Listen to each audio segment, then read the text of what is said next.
Hi, I'm Bob Weathers, and I'm glad you're joining me right now.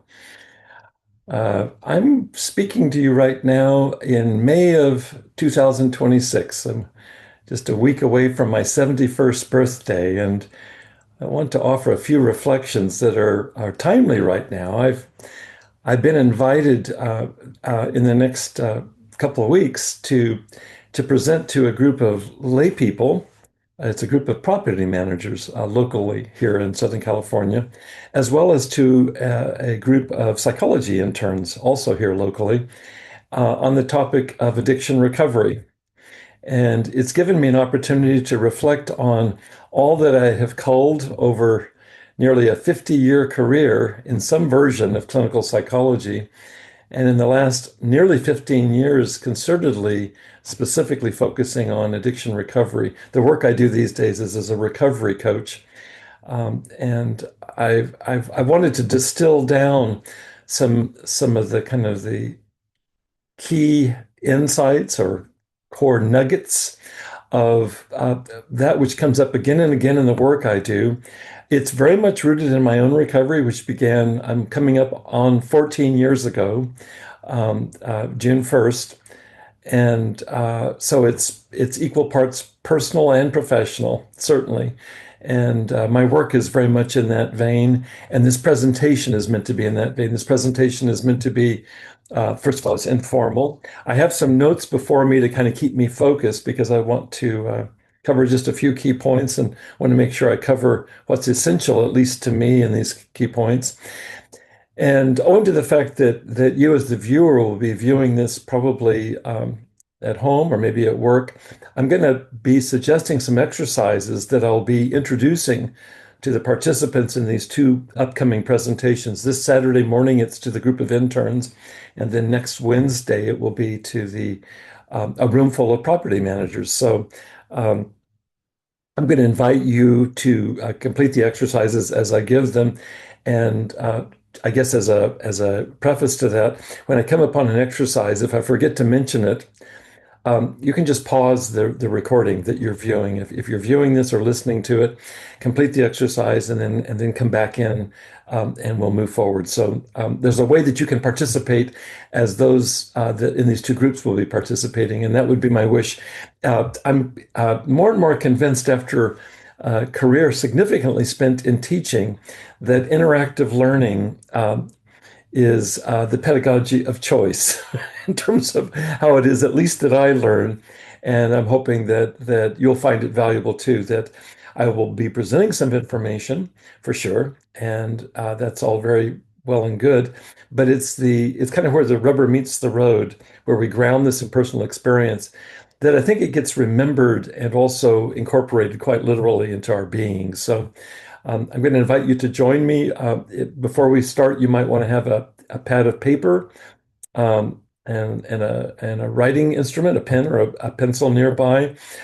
You're welcome to use any device that you record notes on, just as long as you can continue with this presentation, viewing it alongside of that. Sometimes I'll view something on this is my laptop I'm speaking to right now, and I'll keep a tablet nearby for writing notes and stuff. However you want to do that, I'm going to invite your participation. Now, the title of my presentation next Wednesday, it's a little over a week ago, was given me, and I think I'll just use that as a title to begin this conversation. The title is culled from a song by the rock group Pink Floyd. The title is Comfortably Numb. I like that title. The subtitle that was also selected for my presentation, so Comfortably Numb, the subtitle is Coping with Pressure. And we'll get into all of that in more detail in the next several minutes. I really want to cover three questions today, so it really will keep us on track. And we'll do a deep dive into all three questions, and there'll be exercises to help kind of flesh them out. Question number one, then, is the question is, what is addiction? What is addiction? If our topic today is addiction recovery, let's start with some definitions. And I want to invite you to take a moment right now to pause the recording and just journal in a sentence or two at the very most.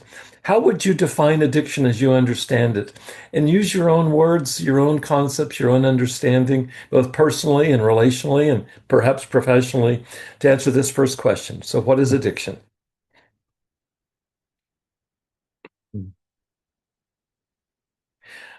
Okay, by now I'm assuming that you've written out your definition of addiction, and if I was more intuitive than I am, I would be able to somehow draw upon that definition in this conversation. I will definitely be doing that live in both the supervision group I'm leading this Saturday, as well as the group workshop next Wednesday. I'll be inviting groups to share with one another and then to summarize in the larger group what they've come up with. And the interaction will be rich and probably quite comprehensive. Let me share how the medical profession defines addiction, and this is kind of the Bob Weathers version of that. It's more technical in the language of medicine and science, but it really gets at some things that are probably common sense. And my guess is that they correspond with what you came up with in answering this question, what is addiction? In the medical profession, they refer to addiction as any behavior. It can be substance related, and we'll be talking about substances here shortly, or non-substance related. We'll also be discussing those. So any behavior which provides two things. First of all, it provides significant short-term benefit, typically in terms of some form of relief. And we'll talk about relief from what in just a few minutes. So provides any behavior provides significant short-term relief. Unfortunately, it's also accompanied by even greater long-term costs. So the costs come to outweigh the benefits. And those costs are typically in one of three realms. Oftentimes, these are overlapping. In the realm of relationship, it costs us relationally. It costs us vocationally in terms of our work. And finally, it costs us our personal health in terms of physical and mental health. So the benefits are immediate, oftentimes short term. We don't get addicted for no reason. And then the costs come in. Oh boy, here come the consequences. And here's the clincher, and this is key to this definition, is that we can't stop. So it's a behavior that we engage in, short-term benefits, longer-term costs, and we cannot stop. Now that covers an umbrella of a ton of behaviors, and we're gonna talk about some of those specific behaviors in just a few moments. Let me just talk about the prevalence for just a second of addiction as we've just defined it. I just did research in the last few weeks on this, and the current statistics are this: 50 million Americans over the age of 12, I'll come back to that in just a moment. 50 million Americans over the age of 12 are currently clinically addicted, in terms of the definition I just shared, currently clinically addicted to alcohol and other mood altering drugs. So we're limiting it just down to alcohol and other mood altering drugs. That's 50 million Americans. I mentioned it's over the age of 12. The truth is, if this isn't your experience, you certainly know people that for whom it is, and it certainly fits with the work that I do. Many, if not most, of the clients that I work with in recovery coaching began addictive behaviors, were exposed to alcohol, sometimes marijuana, other drugs of addiction, as early as age 12, sometimes earlier. So that's why the definition has to be inclusive down to the age of 12. So that's 50 million Americans. Now, if we add nicotine to this list, and that it wasn't included in the earlier mood altering substances, though it is a mood altering substance, oftentimes it's kind of given its own category. So if we include alcohol, nicotine, and other mood altering drugs, that statistic actually goes up to the level of 1 out of 4 Americans, again, over the age of 12, are currently clinically addicted. That's 25% of us are currently clinically addicted. Let's uh, let's thicken the plot a little bit. Now we were just talking about addiction to substances. Let's talk about non-substance related addictions, so-called behavioral addictions. Sometimes this is referred to as process addictions in the literature of addiction recovery. 90% of Americans acknowledge that they currently have at least one behavioral addiction that fits the criteria that we used earlier. 90% acknowledge that they have at least one behavioral addiction right now. Um, in fact, sometimes when I just present this number to a group of individuals in recovery, they'll ask me, they'll say, Dr. Bob, what about that other 10%? And I'll just turn the question back respectfully. What do you think? And the response is usually some version of, well, they're just lying, which may be true. I typically want to be a little bit more generous, and I'll say, maybe they didn't understand the question. So, whatever it is, we'll leave it at 90% right now. That's what the research consistently has shown. Now, I want to ask you to pause for just a second. And when you think of non-substance related addictions, what comes to mind? These would be behavioral addictions. What comes to mind?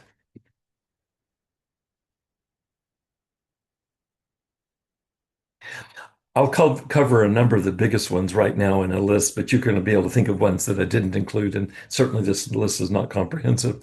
I'm going to start with spending money.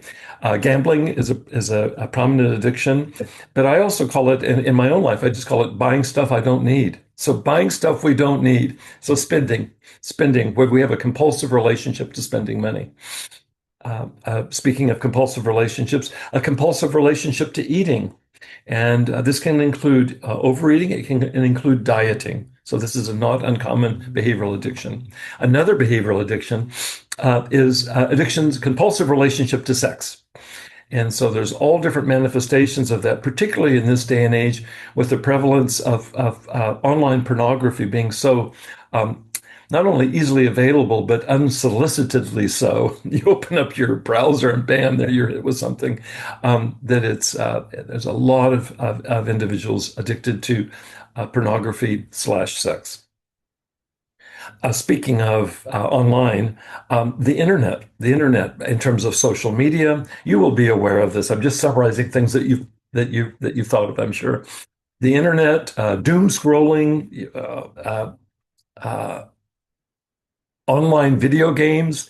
The list is long and comprehensive and virtually universal in terms of access, and some significant portion of individuals that are exposed to this stimulus repeatedly become addicted to it.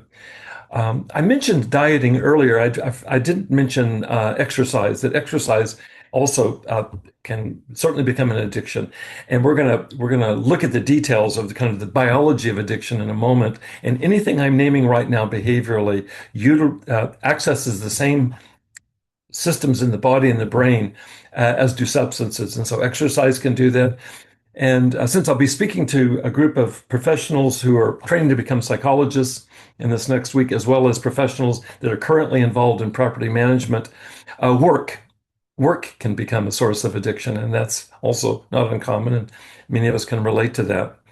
So if 90% of us have a behavioral addiction right now, at least we agree to that, at least one, I want to include one other category that oftentimes doesn't get mentioned, and interestingly and ironically utilizes the same brain circuitry, the same body systems as do the other addictions I've talked about. And now I want to talk about addictions of attitude. Um, uh, these attitudes can include chronic resentment. Think about this in your own life. And I'll be talking about this in the groups in terms of what would be the payoff, what would be the benefit of resentment, as well as the costs of it. So, resentment is one. Another one is chronic complaining, can become quite addictive. Perfectionism, I'm going to raise my hand on this one. I call this one unrelenting standards, where we just don't give ourselves a break. That can become quite addictive. The twin emotions of envy, that is to say, wanting what somebody else has, right up next to jealousy, which is being afraid of losing what we have to somebody else. Envy and jealousy can become addictive. And then finally, I'll include the whole area of what's referred to in the popular literature as codependency. It's what psychology refers to as pathological accommodation. Probably prefer to stick with codependency, but the idea is of bending ourselves into a pretzel so that others will accept us and will love us. And that one I also raise my hand to under the banner of attitudinal addictions. The bottom line here, if you haven't already gotten this, is that we're all in the soup together. We all know addiction from the inside, whether it be to substance, that's one out of four of us, whether it be to other non-substance related behaviors, that's 90% of us. And if we open up the aperture to include attitudinal, addictions of the mind and of the heart, it's virtually universal. So let's start with that. By the way, there's method to this madness. Why I start by talking about the prevalence of addiction and wanting to name these is that one of the core things of being able to even talk about addiction is to reduce the stigma of it. And one of the surest ways I know to reduce the stigma is to universalize the issue. This isn't those people, it's all of us. And so, what can we do to refrain from judging others and probably more to the point, um, begin to lessen the stranglehold that shame and stigma have on ourselves. If we can't talk about it, or maybe even can't think about it, then we can't address it. So our answer to the question, what is addiction? There it is right there. I promised two other questions. The second question is, what feeds addiction? Now, this terminology is my own and it's recent, so we're going to try this as an experiment. But what is it that feeds addiction? I want to work with that. First of all, I want to ask you to picture a playground seesaw or a teeter-totter. I grew up in Texas and we referred to them as teeter-totters when I was a little boy. A seesaw, you can picture it like this. In the body and brain, one end of the seesaw is connected to the chemical in our brains, which is most associated with pleasure. So I want you to think about that for a second. Most of us know this because it's we're inundated by this information more and more, for which I'm thankful in the media. Which chemical is most associated with pleasure? Starts with a D. My guess is that many of you guessed it's dopamine. Dopamine is directly related to our survival biologically. It isn't just like an accident of nature. And so, for example, dopamine is connected to our breathing. Our dopamine increases by virtue of breathing. It's connected to our accessing food and water. It's connected to sex. If you think about sex, is that if we don't reproduce, then our line is an evolutionary dead end. And so nature has made it possible for us to enjoy breathing, eating, drinking, and having sex for the sake of evolution, for the sake of our, what one author calls our selfish genes. So dopamine goes up with all of these, and all of these are within the organic realm. In fact, within the organic realm, sexuality is associated with the strongest release of dopamine. It doubles our normal baseline dopamine level. So back to the seesaw. If dopamine is at one end, at the other end, um, the other end is represented by two stress hormones. Most of us know one of these. Some of us know both of them. The first one starts with an A. Can you guess it? If you guessed adrenaline, that's right. And the second one is cortisol. Adrenaline and cortisol are the two stress hormones. So if we go back to the seesaw, the relationship between dopamine on one end and cortisol and adrenaline on the other end is that they're opposites, which is to say, when dopamine goes up, cortisol and adrenaline go down, and vice versa. When cortisol and adrenaline go up, dopamine goes down. So let's just talk practically for a second. When we are stressed, when stress goes up, when cortisol and adrenaline begin to elevate or when they spike, the body and the brain immediately, so we're back here. Stress goes up. The body and the brain immediately seek dopamine. The more, the better, the quicker, the better to restore, to compensate for the imbalance. It's a way to think about today's title of our conversation, comfortably numb. That we all seek comfort from the discomfort of cortisol and adrenaline coursing through our system, and also comfort by virtue of increased dopamine. That's comfort. It's pleasurable. We seek comfort. We want to numb out the stress by seeking comfort. So that it's a way to understand the relationship between these two ends of the seesaw. It's also the way that we learn to cope with pressure, or as we're talking about right now, to cope with stress, is that we find effective, at least short-term means for coping with stress, coping with pressure by increasing pleasure in numbing out or decreasing stress, decreasing cortisol and adrenaline. So back to the question number two. How do we feed addiction? Well, just get stressed out. Or even better, stay stressed out. That's really the clinical definition of burnout. Burnout is where we stay stressed out. And so then begin to see the connection between our lifestyle, the pressures that we experience in our environment and within ourselves, and our vulnerability to dopamine increasing behaviors.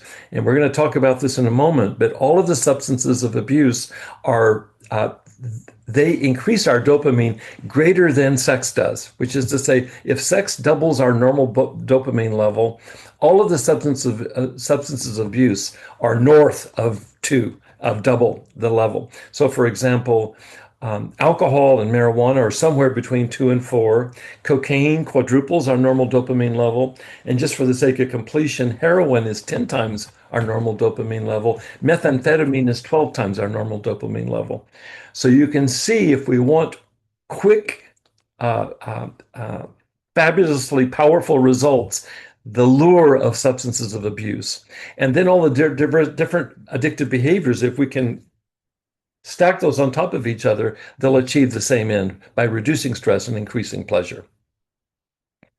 So that was question number 2, how to feed addiction, which brings us to question number 3. How do we starve addiction? This is an unusual use of the term, connecting it to addiction, and we'll see if this works or not. But if we can feed addiction by getting stressed out and staying stressed out, how do we starve addiction? I think if we just reflect for just a minute about the seesaw of addiction, my guess is you already have some pretty good clues. So think about that for a second. How would you starve addiction? If we feed it by increasing stress, how would you starve it? I think I just gave away the answer. You'd starve it by reducing stress. If I can reduce adrenaline and cortisol, at least that's one way that I can starve addiction. Is if cortisol and adrenaline are up, if I can starve them out, we're moving in the right direction. So I want to ask you to take another moment now with your pad of paper or your tablet, whatever you're writing on. I'd like you to take time to identify 3 current stressors in your life that you could stand to reduce.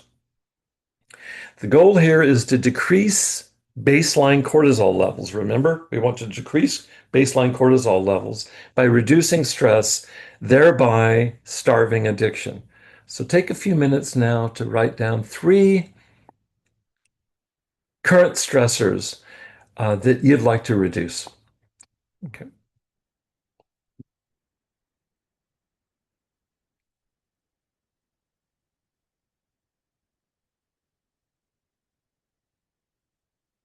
Okay, we're back again. Again, if we were live, as I will be a couple times in this coming week, we'd open it up for dialogue to discuss and brainstorm together the various things, share the various things that we feel comfortable sharing that I'd like to address in the spirit of starving an addiction. So if that's one way to help reduce an addiction, there's a second way. So if we can reduce stress to reduce our vulnerability to addiction, to starve addiction, there's a second way, which is also implied in the teeter-totter, in the seesaw. And what would that be? If you guessed to increase dopamine, you're right.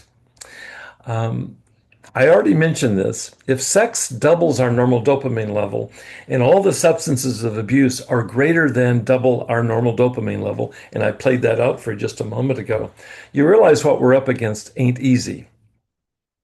In fact, the image that comes to my mind is that we're talking about the fire of addiction. And if we're going to be successful with the fire of elevated cortisol and stress and the vulnerability that makes within us towards addiction, we're going to have to fight fire with an equal or even greater fire. And that brings us to talking about what can we do to increase dopamine organically.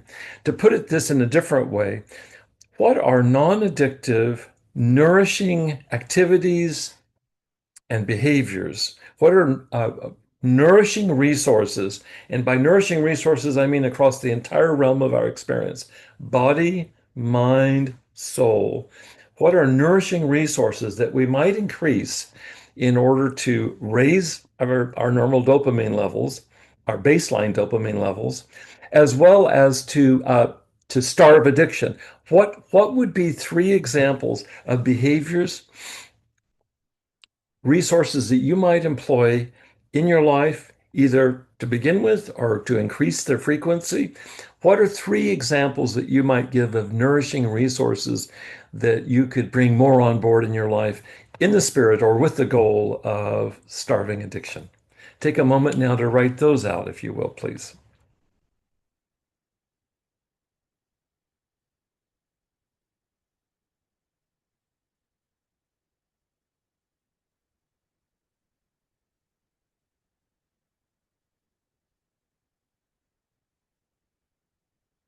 Okay. Okay. So now you have a list of two things, two arenas in which you can starve addiction. The first is stressors that you might remove. I mentioned earlier relationship. Relationship is oftentimes for people the most stressful. Vocation, our work,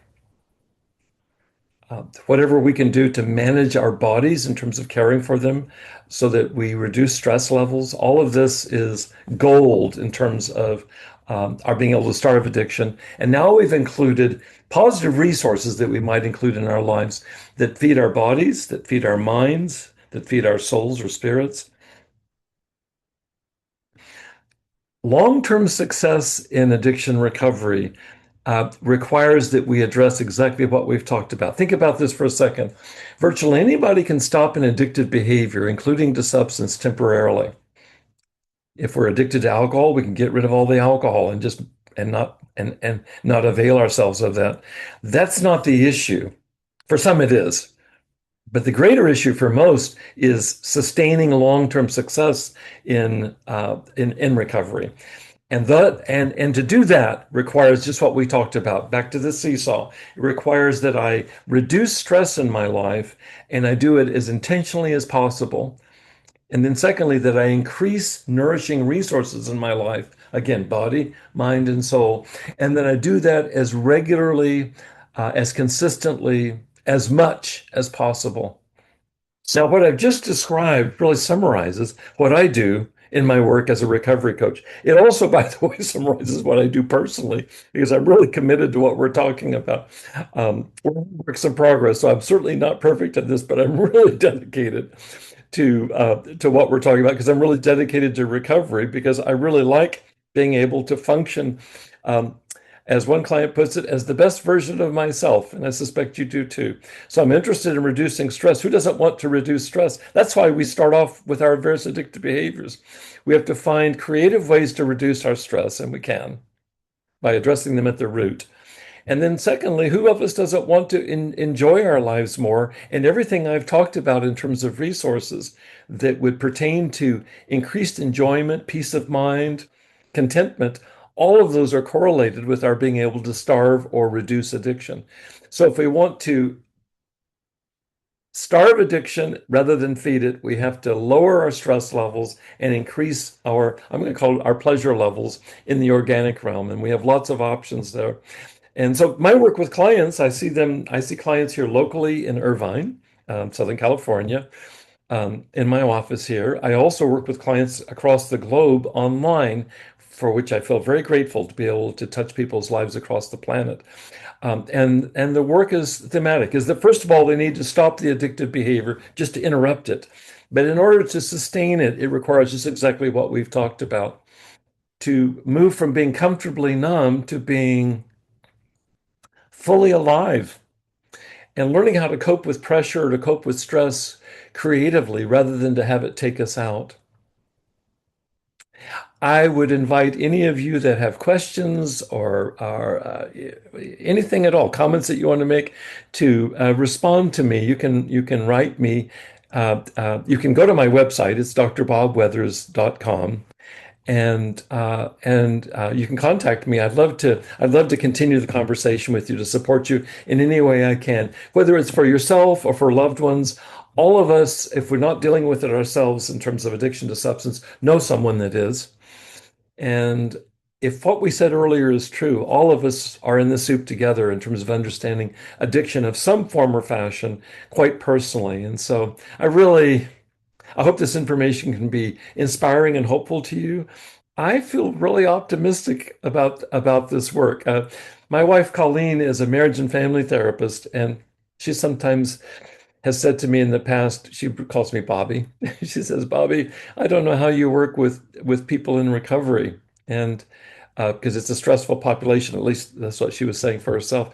And I wouldn't disagree with her that it's there's a lot of responsibility, but it's so gratifying because if you employ what we're talking about here with a lot of courage and a lot of consistency, people's lives can change. And I'm exhibit A. Okay, so that's really inspiring to me. So I'm really grateful for that. There's a quick postscript here is that sometimes I'll turn this around and ask Colleen, who's a marriage and family therapist who specializes in working with what are referred to as high conflict couples. I'll say, because I've trained so many therapists over the course of my career, particularly in academics, so many therapists in training decide early on they don't want to work with couples because it's very stressful to sit with a couple who are unhappy with each other. And I say, I could say the same thing to you. How do you do that? She finds she finds great meaning and she's incredibly effective at what she does. So each of us has our respective gifts, right? Let me mention one other thing. It just occurred to me talking about the work that I do and that Colleen does. I'll be presenting, as I shared with you, this Saturday with a group of therapists in training. These are psychologists that are nearing the end of their training with internships finishing up. Is that it's not lost on me. I found out that property managers, I didn't know so much about this particular professional group, they endure a lot of stress. Very few people, as I understand it, call up property managers wanting to give compliments or express how happy they are about whatever's going on in their home. They call up with complaints. And then got me to thinking that maybe property managers aren't so different than therapists, is that very few people come into a therapist to tell you how happy they are in their lives. A quick aside here. Years ago, I had a client come in and say to me, Bob, I don't have anything to talk about today. Everything's really gone well this week. We're thinking to myself, how has my profession failed you? Is that if we can't talk about what makes us happy, uh, uh, why are we here? So I wanted to redress that imbalance as quickly as possible. That said, is that typically people that come to see me are in distress and want relief from that, and I'm happy and honored to work with them. And I think the same for Colleen and most of the therapists that I've known over my career feel very privileged to be able to do the work that we do. But it is stressful. It got me to thinking this morning that therapists, property managers, dentists, I've understood that dentists don't have that many people coming that are happy to see them. I've thought about divorce attorneys. Very stressful job, it seems like to me. I had a friend, she was the dean at a university where I worked. Her father was owned a funeral parlor, if I can pronounce it. And the the work of that work seems like to me that would be very stressful. Maybe there's a way that all of our work is in its own way, right? And so what we're looking at are ways to continue to do the work that we enjoy. I love doing the work that I do as a therapist in the past and now as a recovery coach. Sometimes I've had people ask me, they've said, you've been doing this for 50 years. Are you burnt out? And I'll say, well, just look and see. What do you think? Most people who know me would say, no, you don't seem to be burnt out. In fact, I've had to invent another term. I said, not only am I not burnt out, I think I am burnt in. And all I mean by that is that the further I go, I just told you I'm turning 71 next week. I love the work that I do. I'm so grateful for the work that I do. And it's only exceedingly good fortune that makes it possible for me to continue to enjoy it. But that's the key, isn't it? Is to find how can we navigate the stresses of our lives, of our work, of our relationships, of taking care of our bodies, in my case of aging. How do we navigate this in such a way that we don't have to numb out, that actually we can be open and contributing to the very end? That's really my personal wish, and it's my wish to facilitate that in any way I can with clients. My wish is to empower my clients. So thank you for listening. Thank you for listening. I hope that this settles in a way that inspires even one person who might be viewing this. If they're inspired, it will have been well worth it. Okay. So blessings to you. Thank you. Don't hesitate to reach out. I'd love to speak to any of you that have interest to continue the conversation.